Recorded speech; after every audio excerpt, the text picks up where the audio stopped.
War, peace, politics and protest.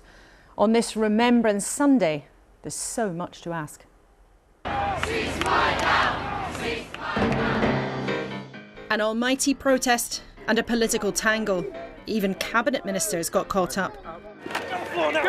There were ugly skirmishes from far-right demonstrators and more than 100 arrests. The main march was broadly peaceful, but there were arrests later on. And police are investigating hate crimes and anti-Semitism on display. Yet the Home Secretary's accused of stirring up the trouble, rising claims that she should quit. Forget your resignation letter, Home Secretary! Her fate is uncertain at this most fraught of times. As we remember the sacrifice of the fallen in past wars and grapple with the reality of conflict abroad. So our main question this morning, are politicians making divisions worse at home? As dignitaries gather at the Cenotaph, the Defence Secretary, Grant Shapps, has joined us. But as a new war rages in the Middle East, we'll hear from Israel's President Isaac Herzog. With the Home Secretary's job in the balance, the woman who wants her job for Labour, Yvette Cooper, is with us too. And what are you watching on TV? What are you seeing on your phone? We'll hear from the first time from Lord Grade, the boss of Ofcom, who sets the rules. And we'll pay a special visit to Whitehall on this poignant day before the clocks ring out at 11. I'm at the Cenotaph on Remembrance Sunday. Almost 10,000 people are getting ready to take part in the march past here later this morning, and I will be talking to some of them.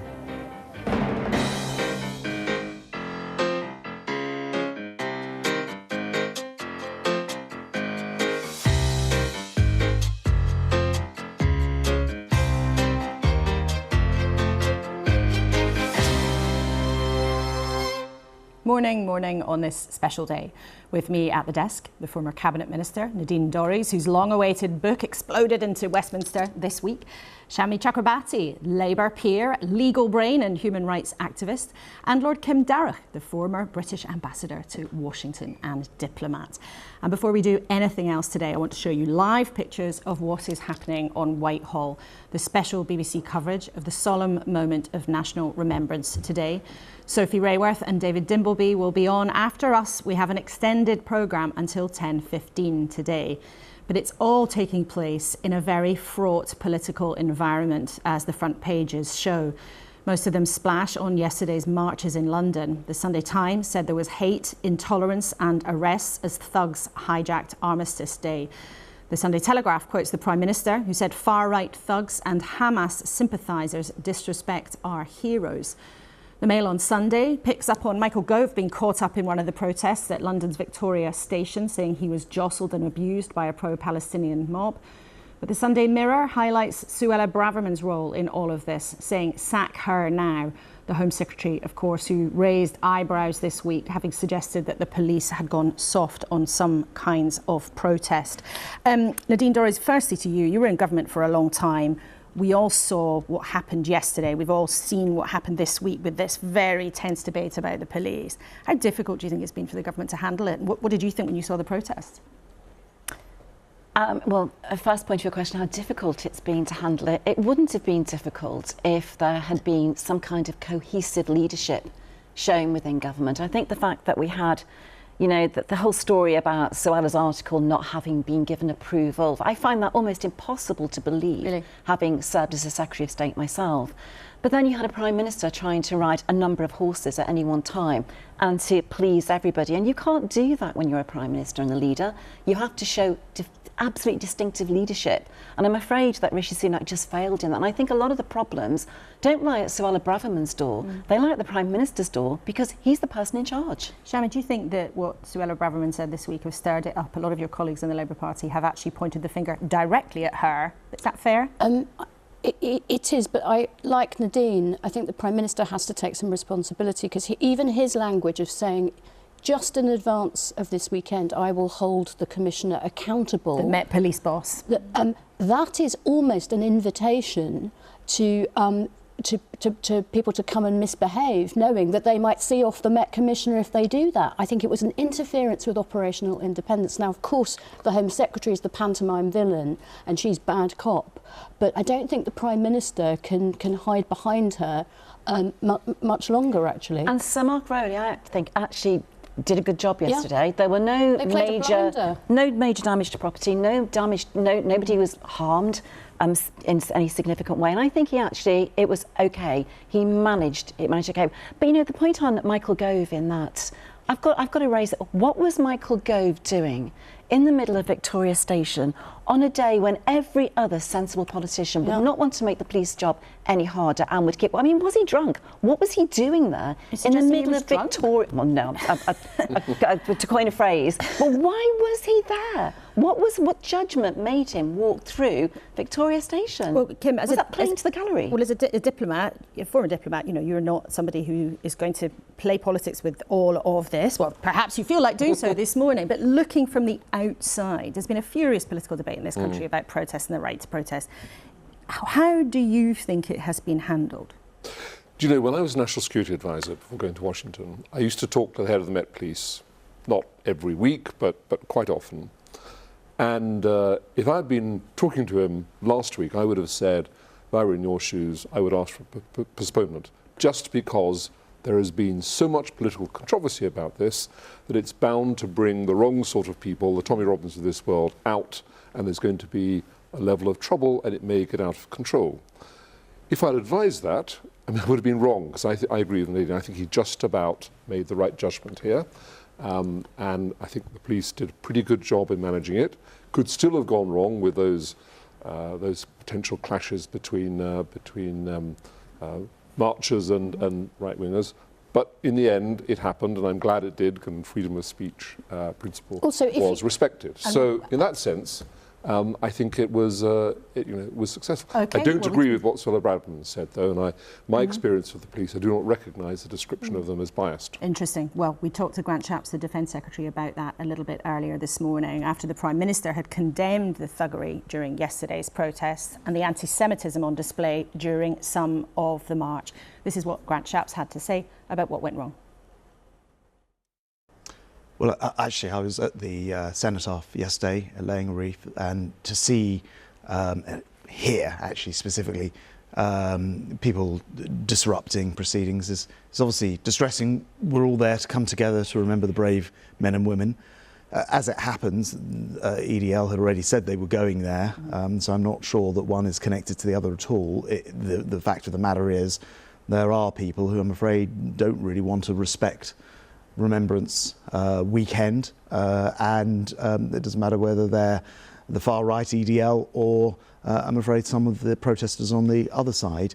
It is not a respectful thing to do during Remembrance weekend, when we should all be there to remember the brave men and women who've laid down their lives for this country. And no one seeing the images of what happened, where a group of thugs descended on the Cenotaph, intent on causing trouble. Yeah. The police have been very clear. There were people often involved in football hooliganism before who turned up looking for a fight.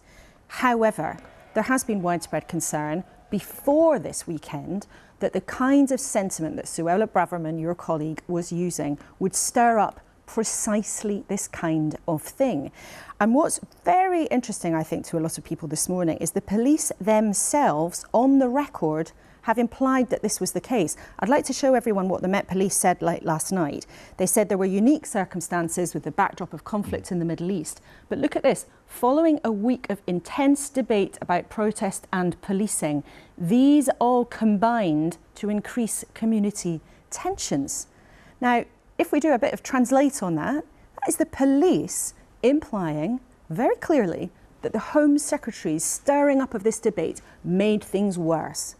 So, look, there was lots of debate in the week beforehand. Quite rightly, we live in a democratic society, about whether on Remembrance weekend, when you had both Armistice Day on the Saturday and then, of course, today itself, where, once again, people will be back at the Cenotaph, whether this was the weekend to go out and protest, and whether that's going to protest for one cause or just turning up as thugs. Neither, I think, was particularly becoming for this weekend. And that's a perfectly, though, proper debate to have in a democratic society. There's no reason not to have those discussions.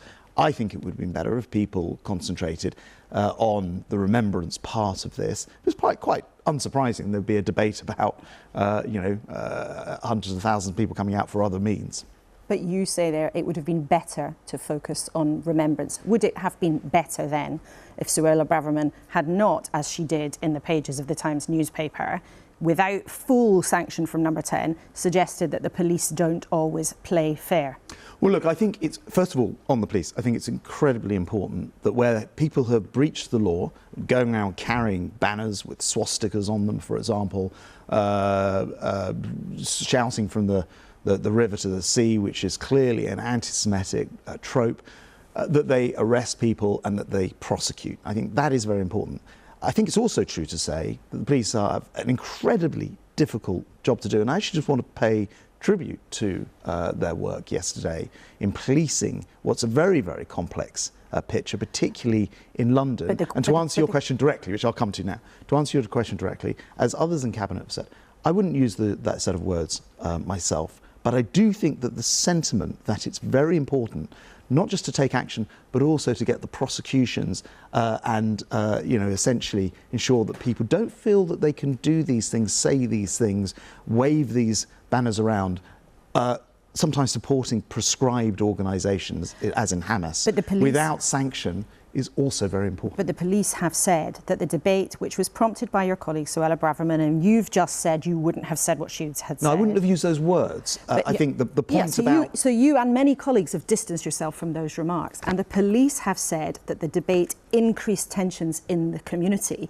It's pretty remarkable, isn't it, where you have the police and other people sitting alongside the Home Secretary in Cabinet basically pointing the finger and saying she shouldn't have said what she said, and also it made things worse. And Conservatives have said this too. One of your colleagues, Minister Paul Scully, suggested that she had been fuelling hatred and division. I'm saying that I do think it's very important that the police act quickly. I think there have been concerns sometimes that people have felt at liberty. Let me just finish this one thought, if I may. At liberty, perhaps because they haven't seen swift enough action to carry on going out, carrying these banners, singing these chants and breaking laws which were in place to prevent racial hatred.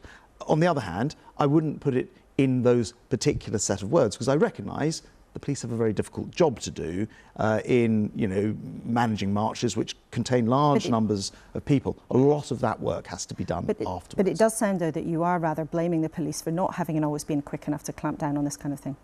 The problem with not acting swiftly enough is you don't end up with people experiencing the consequences of breaking the law. Again, we saw yesterday on that large march, people chanting, carrying banners, which are designed to stir up racial hatred, which are designed to support a terrorist organisation. It's very important to crack down on that.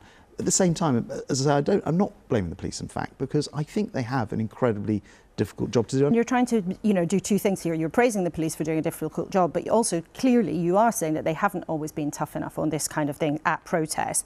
Does the Home Secretary, in your view, bear no responsibility for the disorder that we saw yesterday? Well, the people who, just to be absolutely clear, the people who bear entire responsibility, the thugs who turned up in and around the Cenotaph area in Whitehall and then in Chinatown and Soho and elsewhere. Does the Home Secretary bear no responsibility for creating the climate? No, Are you disagreeing with what the police have said then? Yeah, look, I just think the police, I think, quite rightly refer to the debate in advance, which are largely around whether this weekend was an appropriate weekend to go out and protest, given... Which was stirred up by your colleague, Suella Braverman. Well, when you say stirred up, discussed by, yes, it's absolutely right to talk about. We live in a democratic society. It's perfectly proper to discuss whether this is an appropriate weekend to go and do this. And in the way she discussed it, she also defied Downing Street by putting a published article into the Times without making all the edits that Downing Street had wanted her to make. Now, it's not really about that. It's about authority. She defied the orders of Downing Street. Should she be sacked?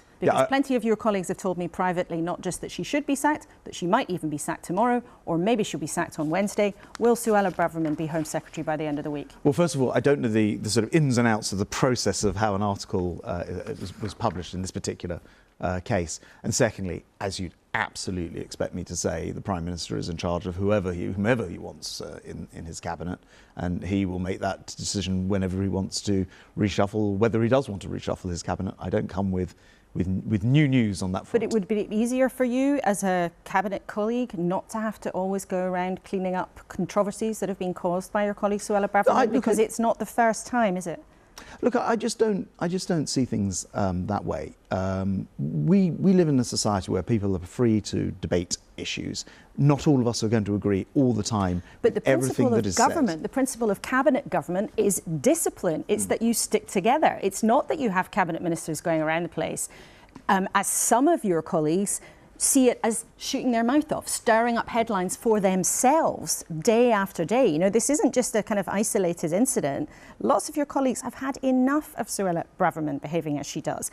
And for as long as this goes on, doesn't the Prime Minister risk looking a bit weak, like he just can't do anything about it because he doesn't have the power? Well, I know it's always kind of quite tempting to sort of personalise this about one individual. Well, it's the Home Secretary, it's not just some random person. Sure, but what we then get into is, well, would you have used this word, or would you have phrased it or written it in an article like that? This is the minutiae. The big picture is, actually, this government is clear in its stance against terrorism, and for that matter, the idea that people should not be able to go onto British streets, and ideally not this weekend of all weekends, and in some cases promote those terrorists. Well, we will see what the next couple of days bring, because I think words do matter, and it does matter very much who sits around the cabinet table. Just finally, we are also speaking to President Herzog of Israel in a few minutes' time on the programme this morning. But some of Israel's allies, like France, like the United States, are starting to express concern about the extent of the response. Do you think Israel has gone too far in its response to the horror of what happened? President Macron even said it should stop, there should be a ceasefire. Does the UK believe that Israel is acting proportionately? The UK believes strongly that Israel must act within international humanitarian law. It's not my question. Do you believe Israel is acting proportionately? And secondly, I've seen and actually read on the BBC in particular very detailed accounts of how Israel military leaders have called up people and asked for their assistance in ensuring that civilians in Gaza are moved before they go after Hamas terrorists. I think it's kind of, we've sort of forgotten that in war, very sadly, people lose their lives. When Britain bombed Dresden, 35,000 people apparently lost their lives. People die in war. When you have an organisation like Hamas hiding and shielding themselves with and under the civilian population, it's a sad fact that some people will lose their lives. You can see, though, that some of Israel's allies, like the US, like France, are uneasy with the scale of that response. That's not to say no civilians are going to be caught up in this. Yeah. That is the sad reality of what people see happening right now. But do you believe, I ask again, what Israel is doing is proportionate?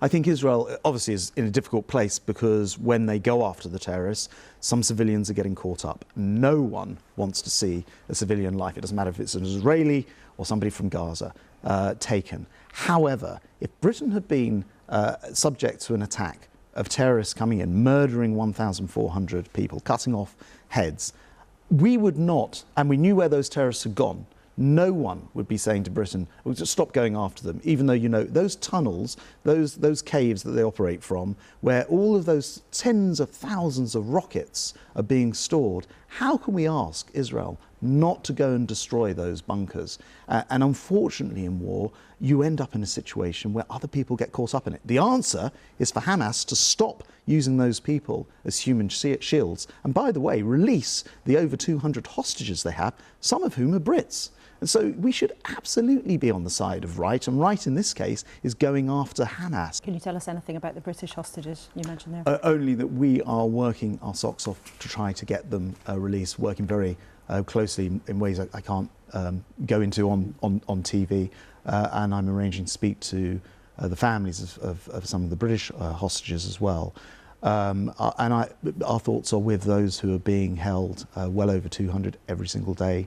They've been, I think, in some ways forgotten in this conflict. It's where it started, and the wrong is entirely on Hamas's side for keeping them hostage at this time. Okay, Defence Secretary, thank you very much for coming in. We must let you get off to the service at the Cenotaph. Thanks very much indeed for coming in.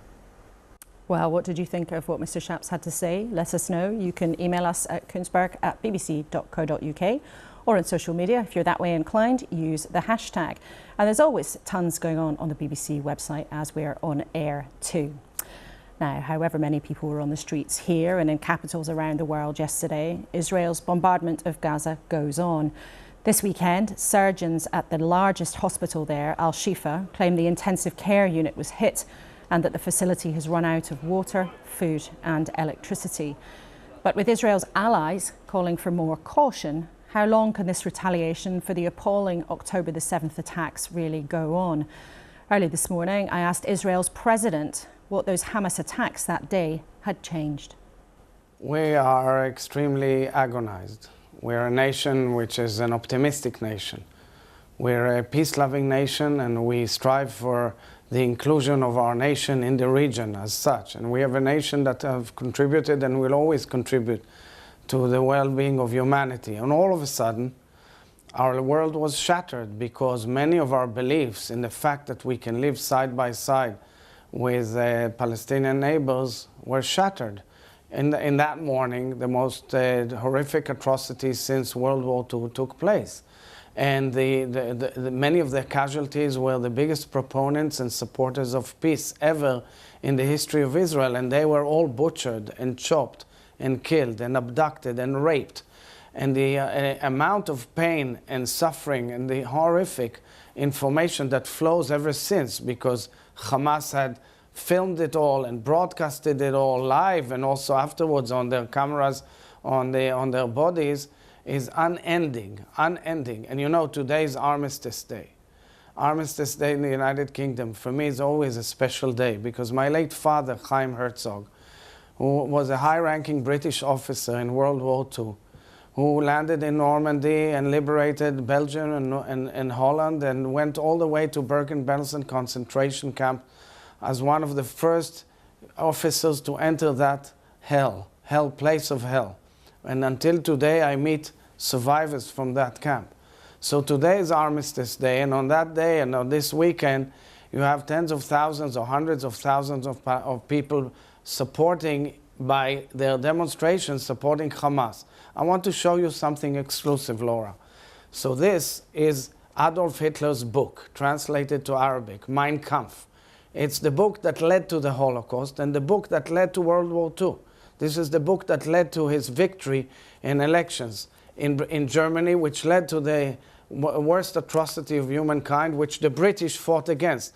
Well, this book was found just a few days ago in northern Gaza in a children's living room, which was turned into a military operation base of Hamas, on the body of one of the terrorists and murderers of Hamas. And he even marked, he wrote notes, he marked and learned again and again Adolf Hitler's ideology of hating the Jews, of killing the Jews, of burning the Jews, of slaughtering the Jews. This is the real warrior act. So all those who demonstrated yesterday, I'm not saying that all of them support Hitler, but all I'm saying is by omitting to understand what Hamas ideology is all about, they're basically supporting this ideology. There will be many people who were on the streets, though, not just in London, but in other capitals around the world, who are on the streets because they want to see an end to the violence in the Middle East. Now, viewers will hear the hurt and agony that you have expressed, that Israelis have felt, but your allies, many of the people who back Israel, believe that the extent of your response has now gone too far. President Macron has called for a ceasefire. He said Israel is killing babies and it needs to stop. The Secretary of State of the United States, Antony Blinken, has said too many Palestinians are being killed. Isn't it time, President Herzog, that you listen to your allies, notwithstanding that terrible pain of your countrymen? So first of all, we listen to our allies, but first and foremost, we defend ourselves. And President Macron already last night and even today in an article in Le Parisien actually corrected the image that came out of that interview, because of course he made it clear Israel does not intentionally kill civilians, children and innocent people. God forbid we don't. We operate according President Herzog, exactly according to wait, Laura, you have to enable. We work exactly according to the rules of international humanitarian law. We alert each and every civilian because their homes have become terror bases. Please go out. We send them leaflets, we call them, we phone them, we text them, we enable them to go down, we give them humanitarian pauses so that they can go down. Unfortunately, there are tragedies. We don't shy away from them, but truly, many of the tragedies are done by Hamas, like they bombed Shifa Hospital yesterday, not Israel. And we can go on and on by explaining this. But one thing is clear. We need to eradicate that terror machine. We need to eradicate this ISIS, Hamas, Hitler ideology. This is the truth. Otherwise, you won't have peace in the Middle East. And believe me, I'm a huge supporter of peace in the Middle East all my life. But unfortunately, so long as there is terror, nobody can indirectly or directly support terror, because that's the reason that we're at war. But you say there that Al-Shifa was bombed not by Israel, but there are reports there on the ground of babies dying in the neonatal unit after power to their incubators was cut off. You say that Gazans have been told to leave. That is not true. By the way, it's not true. Well, we will try through the day. There is a lot of spin by Hamas. There's a lot of spin by Hamas, but there's electricity in Shifa. Everything is operating. We're speaking to the managers. We haven't gone into Shifa. We're unfortunately underneath Shifa. There's a huge, huge terror base. Actually, the headquarters of Hamas ISIS operations is right there under Shifa. Now, exactly what are we supposed to do? Leave it as is, and then in a few years' time go again through the same motion, and you will say it's disproportionate and we will have civilians being killed? So we are calling on all of those uninvolved to go out to another hospital nearby, and we're coordinating it very delicately with all forces around that Well, place. the World Health Organization this morning has said they've lost communications with that hospital, and there are reports from doctors there on the ground about a terrible situation. And our viewers there can see the images from Gaza that many, many people have not been able to leave. They have not been able to escape. But you mentioned there, President Herzog, what may happen next. Hamas is stopping them. We're short of time. Hamas is blocking them. And I would like to move on to what happens next. Because for decades, there has been conflict in your part of the world, and there has never been a military solution. So what is Israel's end game? How do you bring this to an end? Prime Minister Netanyahu has said Israel will take security responsibility for Gaza for an indefinite period. That sounds like a full-on occupation. Is that your plan? So let me explain to you and just remind your viewers that we've actually tested all options. We've had peace treaties, we'd had agreements, we had a unilateral pullout from Gaza itself in 2005. We took off everybody. We left to the last inch. Unfortunately, we got terror because the Iranian-supported Hamas had a coup d'etat in 2007. They kicked out the Palestinian Authority, which is another example of failure of the Palestinians to adhere to the agreement. So what and is therefore, the solution since now? then, we had tens of thousands of missiles. So there is a real question. How do we get to peace? And you know what's the real answer is? First, stop terror. Terror is what derailed all peace agreements in the region. Terror is the aim. The aim of terror is to derail the current agreements and the inclusion of Israel and the normalization with its Arab neighbors. But I'm actually hopeful because I believe the train has left the station. And I'm adamantly believing in the fact that we can get to peace. But we can get to peace if people adhere to the agreements and don't revert to terror. But atrocious terror, like the one we've seen, which the world hasn't seen since World War II, must be eradicated completely so that we can give hope to our neighbors, the Palestinians. But President Herzog, Do you accept that Israel's own activities in the West Bank have fueled Palestinian anger, that what has been happening over the last few years has been part of the problem, stoking feelings up? I can go on and on about that. You know why? Because when there was the agreements, the Oslo Accords, there was suicide bombers for years and years that simply derailed any ability to get to peace and forced us to use much more military means. Unfortunately, the Palestinian Authority has failed time and again in combating terror from its own courtyard. And you know why? Because part of their education system is filled with hate, with prejudice, with curses, with all sorts of information which is totally distorted against what Jews are, what Israel is all about, including this type of stuff, this and ISIS material, which we find all over Gaza, in their own schools, where we find in those schools bombs and grenades and missiles in schools and mosques. So part of the real gist of why it failed so far is the education of the people, something which Israel has alerted time and again, and the fact that terror was becoming legitimate in some quarters of Palestinian society. This is what we have to work on, parallel to the ability to sit down and speak and find ways and means towards a better future in the future. President Herzog, thank you so much for your time this morning. Thank you very much.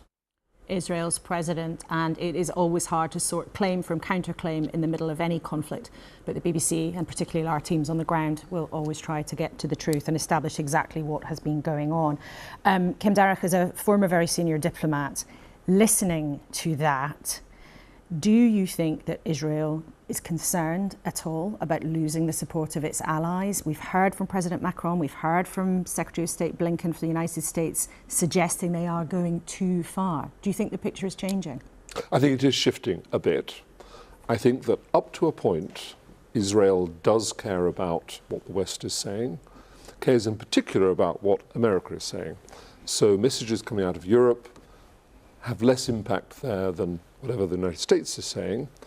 But in the end, the Israelis don't trust anyone with their own security other than themselves. I think that in private, the Americans in particular, maybe us too, are giving some quite tough messages to the Israeli government about need for humanitarian pauses, which have sort of started, although only briefly each day, and about the need to minimize civilian casualties as the death toll mounts in Gaza. Those messages, I believe, in private, getting tougher. We've even had a glimpse of Tony Blinken saying something more publicly about this. So the pressure on them is mounting, and every day that this offensive, this ground operation in Gaza City continues, I think a little bit of Western's public support, media support, and maybe political support ebbs away. But in the end, the Israelis will ultimately take their own decision about what they need for their security. Shami. But you've also got to consider, and I agree with that, you have to consider a domestic opinion in Israel itself. And people sometimes forget that just like Britain isn't a monolith, and we have differences of opinion about difficult subjects, the same will be true of Israelis. And one of the reasons why I really think that now, after over a month, it's time to look towards ceasefire is the hostages are not free. The Israeli hostages. The Israeli hostages are probably in the tunnels, and and the longer this goes on, with general bombardment rather than some attempt at either negotiation or extraction, those remaining hostages, which many Israelis think should be the priority for the government. I think longer term, personally I found President Macron very compelling in his interview, and not just on this subject, but on other topics too. But I also think this is going to become counterproductive to Israelis' own long-term peace and security, because with respect to President Herzog in this very difficult time for him and his people, I don't think Hamas is a machine as he described it. I think it's more like an organism. And the danger is you cannot destroy that ideology with bombs alone.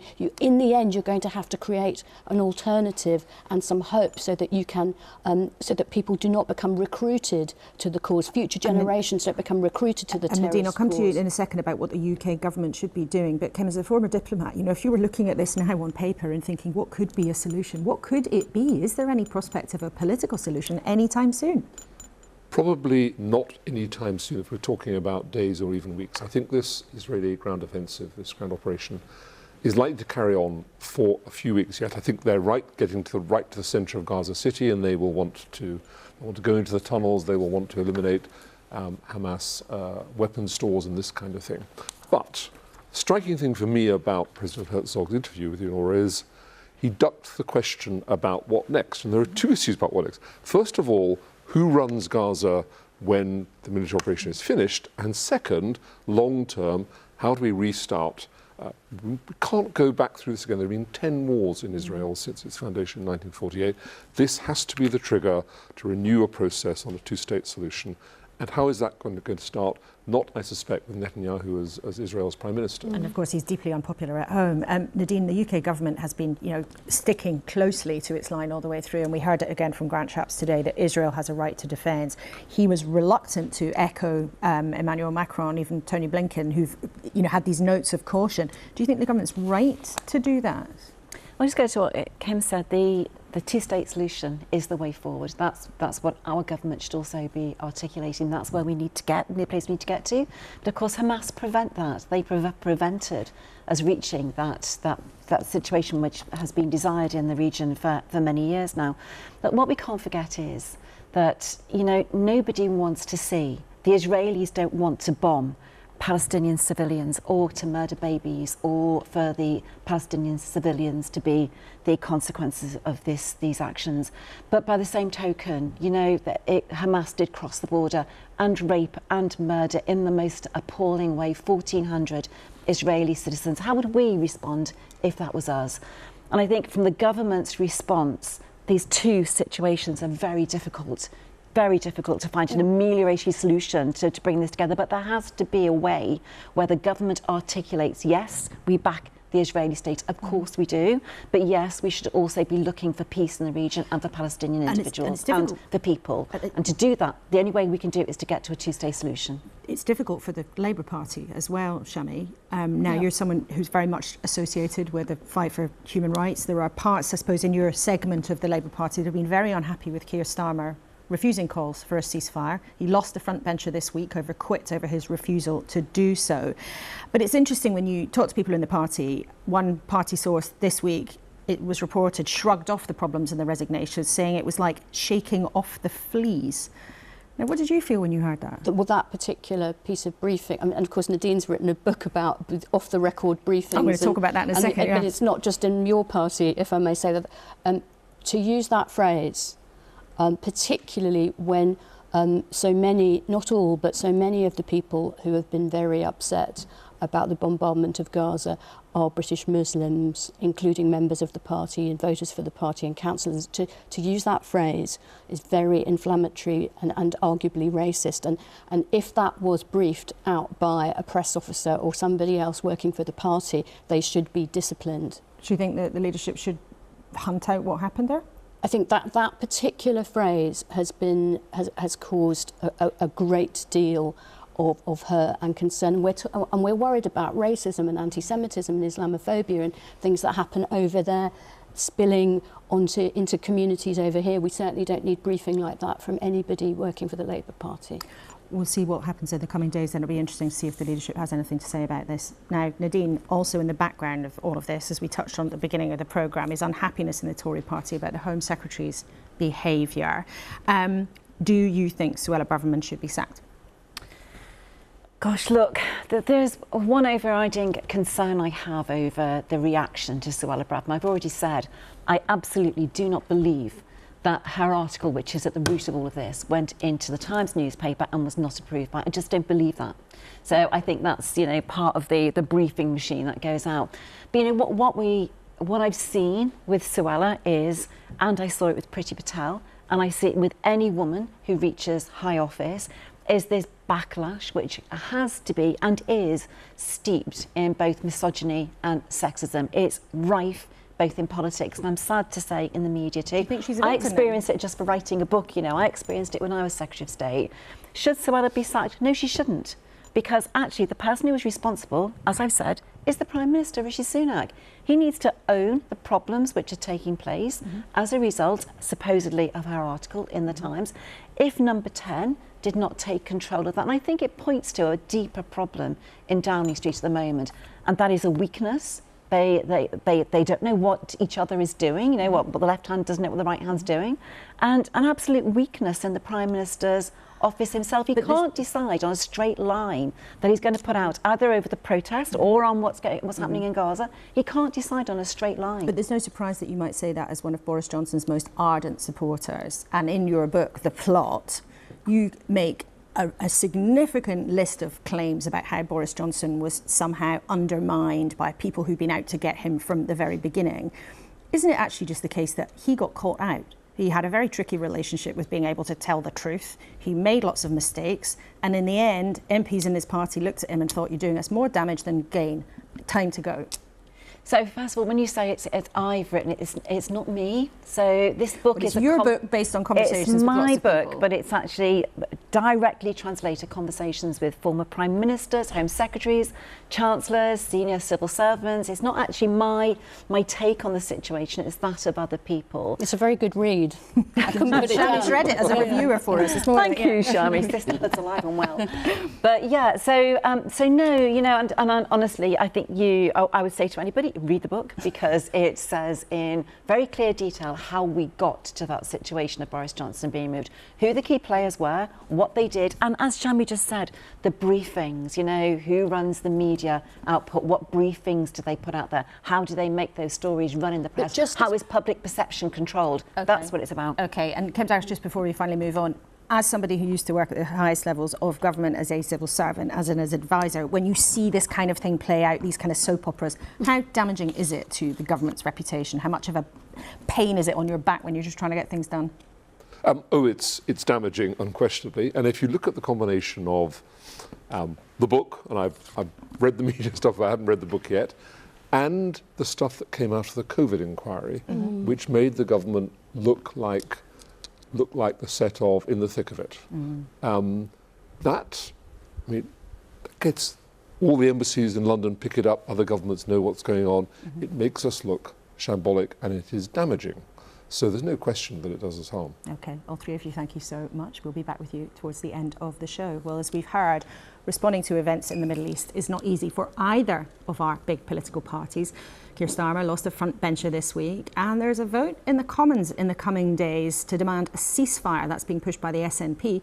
That might make things more awkward for him in the coming days. Well, Yvette Cooper wants Suella Braverman's job to be Labour's next Home Secretary, and she joins us now from her Yorkshire constituency. Good morning. Now, Sadiq Khan, your colleague, the London Mayor, has blamed Suella Braverman directly for the clashes at the protest yesterday. Is he right? Well, Remembrance should have been a weekend for everyone to come together, and we did see some appalling scenes in the capital yesterday, including the far-right, thuggish, violent behaviour, attacks on police officers, of people trying to get to the cenotaph, and also we saw some awful anti-Semitic cases as well that are still being investigated by the police. I think we should thank the police for the work they did to make sure that armistice wasn't disrupted. That was what they said they would do. But it is undoubtedly the case that the Home Secretary made the job of the police harder this weekend. She inflamed tensions. She also attacked the police, undermined respect for the police at a really important time. That was highly irresponsible. It's just not the way any Home Secretary would do that job, other than Suella Braverman. And Rishi Sunak is being so weak that he is allowing her to do that. It's very damaging. Should she be sacked then? She shouldn't carry on in this job. Clearly, he needs to take action to do this, and he needs to remove her. But to be honest, he also should not have appointed her to this job in the first place, because recall that she was appointed 5 days after being sacked by Liz Truss for breaking the ministerial code. And I think it's also the fact that we've had this effectively support for her position of undermining the police at such an important time, casting doubts on their impartiality, casting doubts on their operational independence, rather than working with them. You really need the Home Secretary to have credibility and authority on working with the police, on helping make sure that communities are cohesive and calm. She doesn't have the authority or credibility to do that. There is an interesting broader principle, though, behind this, isn't there? You aspire to be the next Home Secretary if there's to be a Labour government. Home Secretaries have responsibility for policing, and surely the police can't act with complete impunity. Doesn't the Home Secretary actually have a role from time to call them out if they believe they're going wrong? You're right that there has to be a framework for accountability, and there are processes to do that. And certainly when policing events happen, of course, there will be questions asked afterwards about what should happen. There's also a responsibility on the Home Office to make sure that proper standards are in place for policing, proper procedures and approaches are in place for policing. But the operational independence it's a really deep-rooted part of the British policing tradition. Goes back very many generations. But it's an interesting example, Yvette Cooper, when the awful and sad case of Nicola Bulley came up in Lancashire. I'm sure viewers will remember all of that. We spoke about what was going on at that time. You spoke then about the police's decision to release some of her private information, and you expressed significant concern about that. Now, that was an operational decision, and you felt in that moment it was the right thing to be critical of the police. And it is right to ask questions about operational decisions that the police have made. But that's not what the Home Secretary was doing. And bear in mind, she's the Home Secretary, so she has a responsibility that is different from other members of Parliament and so on. She has the responsibility to work closely with them. And what she was doing was casting doubts, this blanket attack on their impartiality, on their ability to do the job. Now, we know the police operate without fear or favour. There will be all kinds of individual decisions that many of us may disagree with. There are also proper complaints processes that are in place around individual decisions as well. But this blanket attack on the impartiality of the police in the run-up to a very difficult weekend, and also the decision to inflame tensions, to deliberately escalate and increase the temperature, also in the run-up to Remembrance Weekend, when the Home Secretary should have been playing a role to bring communities together, to calm tensions, to call for respect for the remembrance, for the armistice. Actually, what she did was just highly irresponsible. There's a reason that no other Home Secretary would ever do that and has ever done that. And the events that we saw yesterday are that reason. There are lots of fraught conversations across politics at the moment, and some of those difficult conversations are also happening in the Labour Party. Many in your party want Keir Starmer to be saying there should be a ceasefire in the Middle East. And we've heard in the last few minutes, Yvette Cooper, the Labour peer, Shami Chakrabarti, suggests that some of the anonymous briefings from the leader's office bordered on being racist and were offensive. Now, the briefing she was referring to, in case you didn't hear, was to saying that resignations from the party on the issue of a ceasefire were just shaking off the fleas. Do you think that that briefing was racist and offensive? So my understanding is that did not come from anybody anywhere near the Labour leadership, and that the party has made that abundantly clear, and I understand that that has been recognised and accepted. Clearly it's a totally disgraceful thing to say, and that's why nobody in the Labour leadership would have said it. We shouldn't sort of perpetuate the misinformation about this. It is clearly disgraceful, but my understanding is it has nothing to do with the Labour leadership. And when it comes, though, to the vote in the next few days in the House of Commons, will Labour MPs, will Labour shadow ministers who want to vote for a ceasefire be disciplined if they vote against the leadership's position? So I think you're talking about possible votes that may take place around the King's speech. Just in terms of what the procedures are, I think there's around 15 amendments already that have been put down around the King's speech. There may be more, and we don't yet know which amendments the Speaker will select or what the next steps will be. There's always then a process in which the Labour Party and the whips set out the response at that point. But there's likely to be a vote on a ceasefire in the Middle East, Yvette Cooper. Will Labour MPs, will Labour frontbenchers be so let me sacked address the broader if they vote for a ceasefire? So let me address the broader issue, because I can't preempt the processes around the Speaker selecting amendments and the way in which the party responds to amendments that have been set out and the different amendments that have been set out. But look, there is a wider issue here, which is the devastating things that are happening in the Middle East at the moment, and the real deep concern and distress there is. We have seen 4,000 Palestinian children killed in Gaza. Hostages are still being held. There's obviously a humanitarian crisis at the moment, and I think that everyone wants to see an end to the violence and a proper measures to address the humanitarian crisis that are in place. And we talked about that at great length on the programme this morning, but I'm asking you a specific question. If there is a vote on a ceasefire in the House of Commons this week, will Keir Starmer sack frontbenchers who vote for a ceasefire, which is different to his own position? And I understand, and you asked me that question, Laura, and as I've said, I can't preempt the process that we will go through with the selection of amendments that hasn't yet taken place by the Speaker, and the Labour Party will then set out its response to the amendments that are selected. But I'm trying to address the wider issue, because, I can't answer the process question for you, but what I can do is to talk about the wider issue. Keir Starmer has obviously set out the position, the Labour Party's position, as part of the Chatham House speech that he made.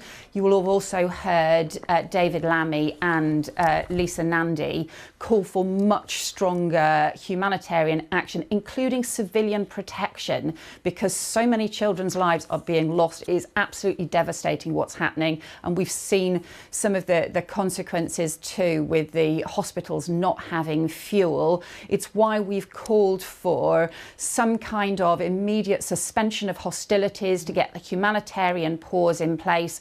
There has been some progress, but the short pauses are just not enough, and we've got to have the space both to make sure that there can be the humanitarian aid and the food and fuel, but also to have the civilian protection measures put in place as well, and Yvette space Cooper, too for further negotiations around hostage release Yvette as Cooper, well. we must leave it there, but thank you for joining us this morning, not least because I know you have to dash off to your local remembrance service in your constituency there in Castleford. Now let's take you now to the scene of our national remembrance, where for more than 100 years veterans have been joined by members of the royal family, senior politicians and the military at the Cenotaph in Whitehall. Sophie Rayworth is there for us this morning.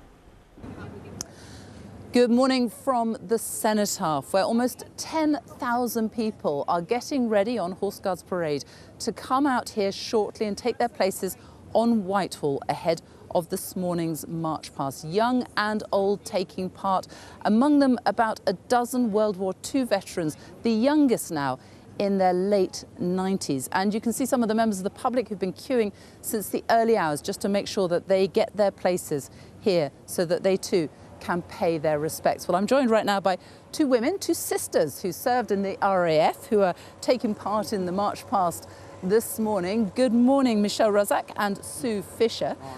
Good morning. What does it mean to both of you to take part in the march past together? It's remembering the people that have gone before us, that have made it possible for us to do the jobs that we did within the Air Force, and it also is the camaraderie that we feel when we all meet up year on, year in, and the people that can't march because of disability or age, as well as the ones that have gone before. And so you joined you were a nurse. That's and right, Michelle, yes. you were pretty pioneering, weren't you? Because you joined a decade later in 1990. You were an aircraft engineer, and there were very few women doing that. Yes, when I joined up, I could count the ladies going through Kuenssberg are doing their trade training on one hand, but now it's opened up and there's so many young ladies going through and really carrying the banner for equal jobs, equal pay and equal opportunities in the Air Force. What is it like when you take part in the March Past? Because you've both done it now a few times, haven't you? Yeah. But it's a really charged moment, isn't it, for people? It is, isn't it? You can feel the emotion. Everybody stood there to attention, we march off, and just the swell of pride that you feel as you're going down, it does get to you.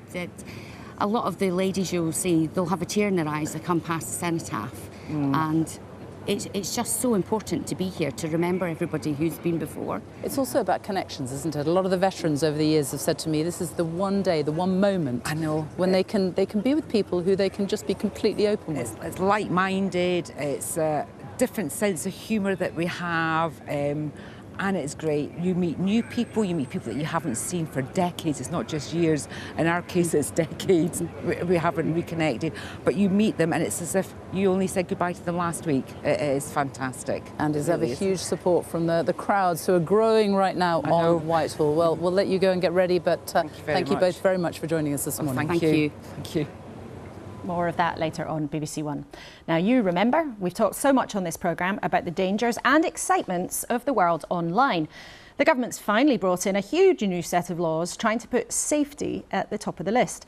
The job has been given to Ofcom, the watchdog that for years has looked after what's on our screens.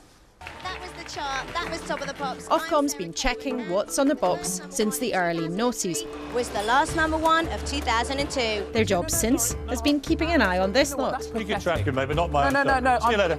Sorry, can't do this. Absolutely.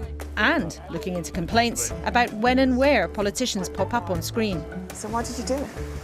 Why did it? Yeah, why are you here? But now the regulators got to take on the wild west of the internet too. Good luck with that. Well, the man who's leading the charge as chair of Ofcom is Lord Michael Grade, who's here in the studio for the first time. Welcome to you. Now, one of the main aims of this huge new bit of legislation is to make sure that children are protected online, including from content that isn't illegal but might be harmful. Now, this principle is at the core of it. So can you give us a brief sense of what that means? Well, the legal but harmful sections of the bill were removed during the parliamentary process. What we're concentrating on is reducing harm for children online, which is about strangers being able to contact them. It's about seeing stuff that they shouldn't be able to see, and so on. So the big push is to reduce harm for children. And how on earth do you actually do that if stuff isn't straightforwardly against the law? Well, we only deal with illegal. We only deal with illegal harms.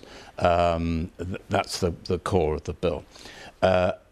It's our job is to make sure that the tech companies themselves, the platforms themselves, take absolute control and have systems and processes in place to stop it, and they will be held to account for that. We can't possibly control and monitor all the content. As we're talking, thousands of bits of stuff is going on here. We just got to reduce the harm, and I think parents and anybody with children wants to see that happen. There are some areas where the law is very clear, but there are these grey areas, and you've just said, you know, you can't possibly get to everything. So I would like to show you something that is seen online that's hugely popular. This is a video of an online influencer called Myron Gaines. Now, he hosts a dating and fitness podcast that's aimed at men, but we know also that a lot of young people are seeing this kind of content. Let's have a look. If I arm you guys with the tools that you need so you can deal with these modern day women, I'm happy with that. Because you know what? I'd rather be called a misogynist. I'd rather that, right, be called names than one of you guys killing yourself over some. Now that's deeply offensive to many people. It's horrible. You're then making a face. Yes. Listening to that. The Myron Gaines tag on TikTok has over 500 million views. Now, with the new powers that you have, can you tell parents this morning that their kids aren't going to see that? That's not going to pop up on their phones? I sincerely hope so, yes. It'll be down to us to lean on the tech companies, for the tech companies themselves to take responsibility for stuff like that. Children should not be seeing that. That is so grossly misogynistic and offensive. It shouldn't be there. So how will you stop it happening now? Well, under the powers of the Act, we have the powers to go into these tech companies and examine their algorithms, how they're controlling the content. They have to take responsibility for this kind of stuff, and that's clearly unacceptable. And they will have to satisfy us and the law that they're taking steps to stop horrible stuff like this. But what will that actually mean in practice? Because you're saying the tech companies will have to satisfy you that they're doing enough to take it down. And if you are a parent of a kid who's been watching grim material on their phone, if you are the friend of somebody who's maybe suffers from anorexia, who's been looking at that kind of content on their phone, what can you actually do as an individual citizen? Phone Michael Grade, phone up Ofcom?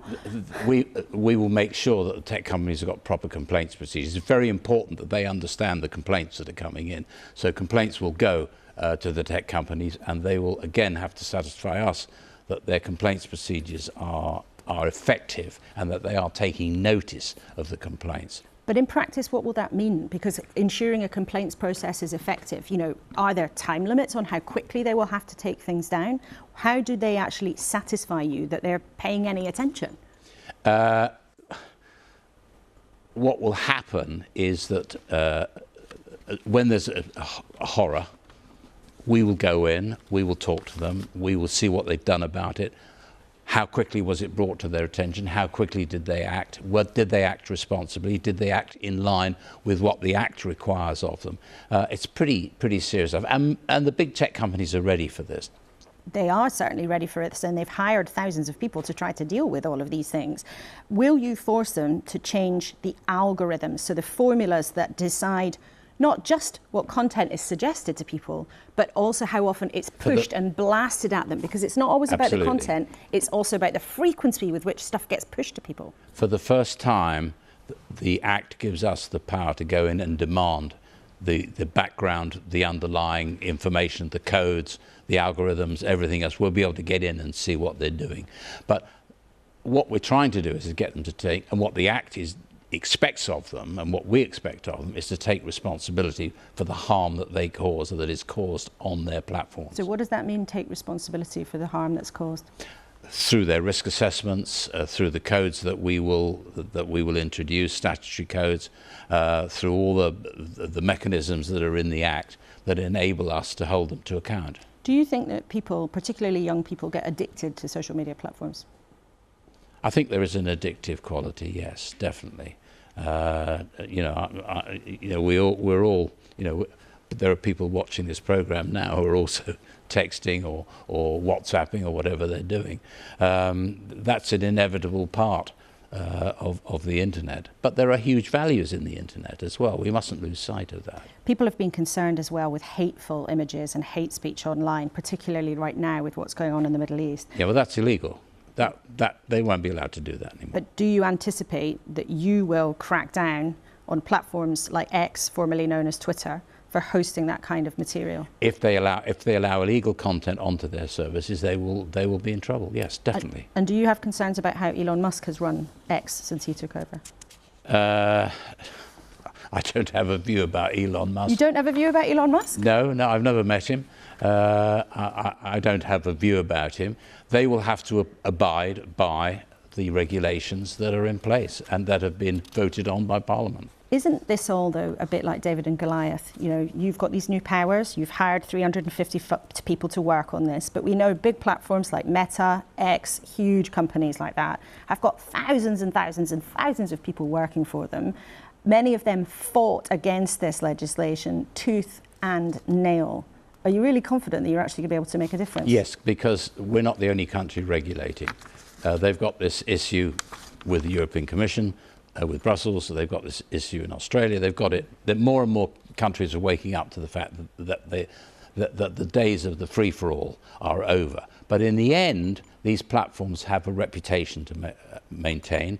Without that reputation, advertisers are not going to want their brands on their platform. So there's a lot for them to lose if they don't behave themselves. So you say the days of the free-for-all on the internet are over. Some people in this country think on TV, and particularly in news, there's more of a free-for-all than there used to be. As a neat segue.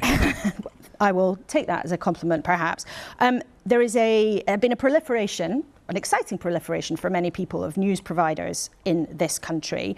There's one particular channel, GB News, that many politicians are concerned about. Other politicians are taking money from to present shows. There are 4 active Conservative politicians hosting shows on GB News, and the former Prime Minister, Boris Johnson, is also soon joining their ranks. Now, you don't have to be a brain of Britain to work out that that channel has a clear political leaning. Is that fair? They have to abide by the rules of impartiality, due impartiality, fairness, accuracy, and so on.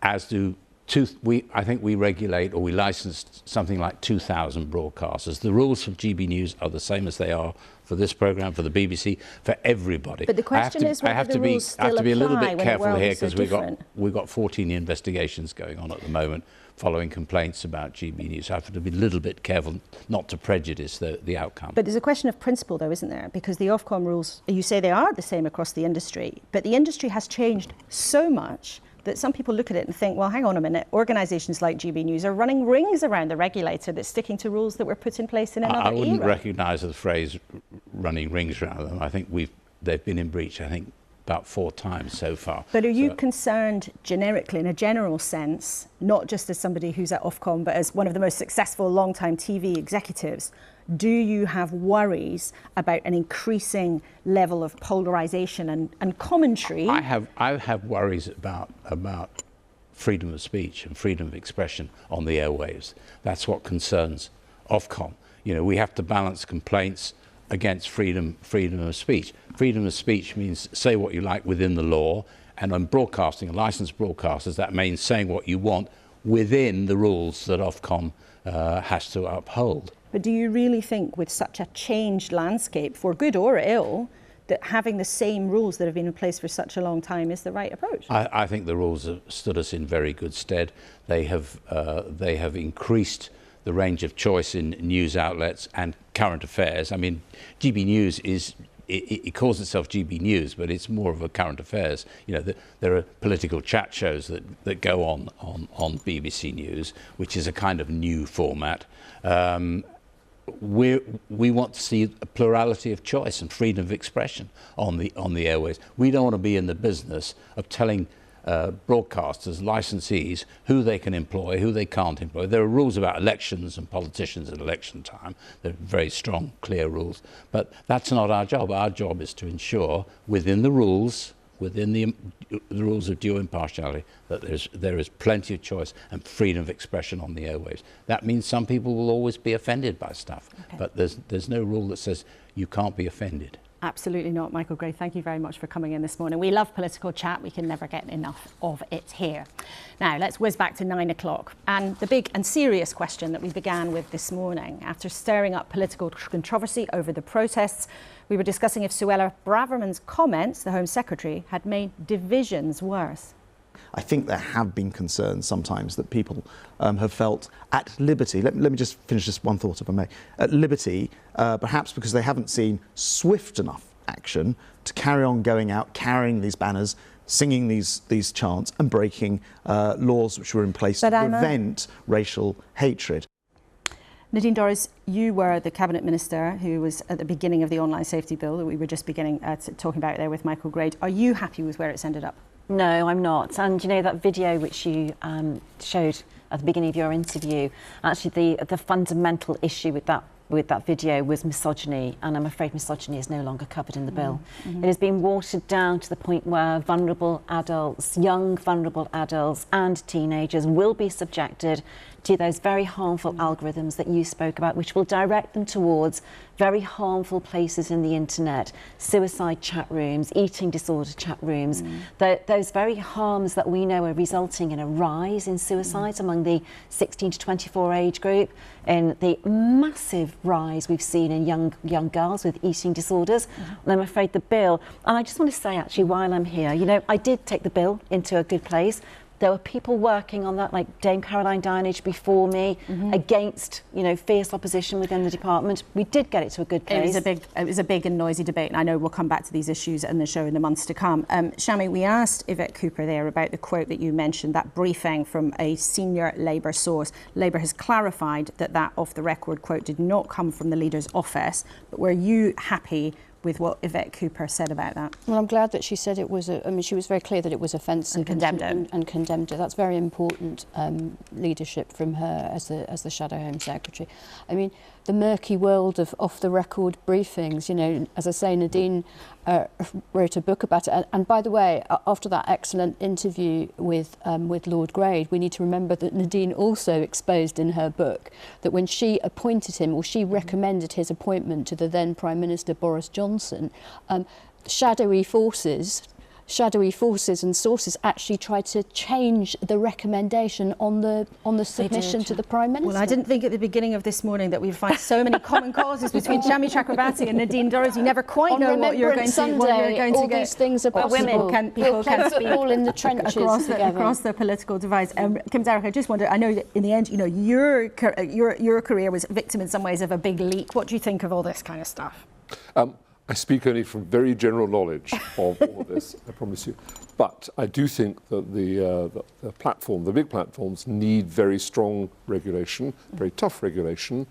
And from what Nadine has said, I wonder if this bill, which I haven't followed in detail, has been watered down too much. And I do think that they can afford it. You know, they're making vast sums of money. So hiring the people to police the internet properly seems to me thing we can reasonably ask of them. Okay, well, all three of you, thank you so much. You've covered huge amounts of ground on a very busy day. We'll see what happens in the coming days to Suella Braverman. We'll see also look out for the judgment from the courts on Wednesday, when the government will be told whether or not flights to deport migrants to Rwanda, Suella Braverman's dream, can come true. By the time we meet again next Sunday, there might be a new reshuffled cabinet. Rishi Sunak might have tried to grab back the initiative and send Suella Braverman packing. Or maybe the Prime Minister's natural caution might actually leave her in place. We will see. Either way, the perhaps unnecessary political furore of the serious questions around the protests may have dented Downing Street's authority again. And with the polls where they are, they can ill afford that. In a second here on BBC One, there'll be live coverage of our service of national remembrance. Later, I'll be heading to the weekend edition of Newscast. That'll be on BBC Sounds later. But you all know, every now and then, on a special occasion, we like to bring you something that isn't politics. It's just indescribably gorgeous and goes beyond words. Today, it is the turn of musician Víkingur Ólafsson, who's recently recorded Bach's Goldberg variations. You will know them when you hear them. He's recorded them to huge acclaim. So we asked him to play the beginning of that incredible work on this important day, just for you. It is beautiful. So until next week, we wish you a very goodbye.